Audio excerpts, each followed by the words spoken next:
उसळ बनवून घ्यायची आहे। तर उसळसाठी कढई गरम करायला ठेवलेली आहे, तेल टाकलेलं आहे। त्यानंतर टाकून घेऊ आपण मोहरी, मोहरीनंतर जिरे टाकून घेऊ, जिऱ्यानंतर कांदा टाकून घेऊ।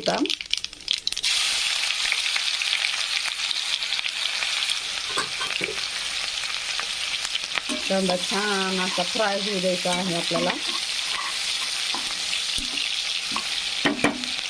कांदा फ्राय झाल्यानंतर आपण थोडा कढीपत्ता पण टाकून घ्यायचा। कांदा थोडा जास्तच टाकायचा, कारण का तर कांदा टाकल्यामुळे ना आपल्या उसळला चव ही भारी येते, चांगली टेस्ट लागते उसळची। तर त्यासाठी कांदा थोडा जास्त टाकून घ्यायचा। त्यानंतर आपण टाकून घेणार आहोत थोडासा कढीपत्ता। कढीपत्ता हा कट करूनच टाकायचा, कट केल्यामुळे आपल्याला खाण्यामध्ये येतो, बाहेर काढून टाकता येत नाही, त्यासाठी कट करूनच टाकायचा। त्यानंतर आपण टाकून घेऊ हळद, हळदनंतर टाकून घेऊ लाल तिखट, थोडासा लसूण टाकून घ्यायचा आहे।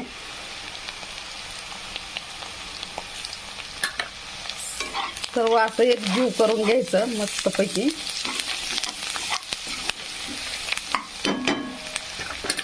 त्यानंतर चवीनुसार आपल्याला मीठ टाकायचं आहे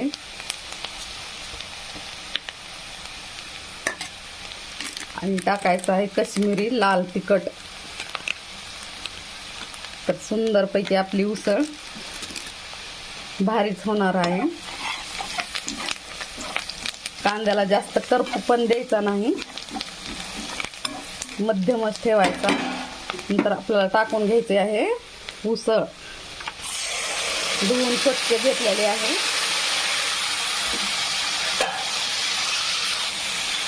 पूर्ण उसळ अशी करून घ्यायचं, हलवून घ्यायचं आणि थोडंसं पाणी टाकलेलं आहे मी मध्ये, उसळमध्ये घेतलं होतं। तर मस्तपैकी उसळ अशी आपली रेडी आहे। धन्यवाद। आवडला तर लाईक, शेअर, कमेंट आणि सबस्क्राईब करा। Bye bye, take care.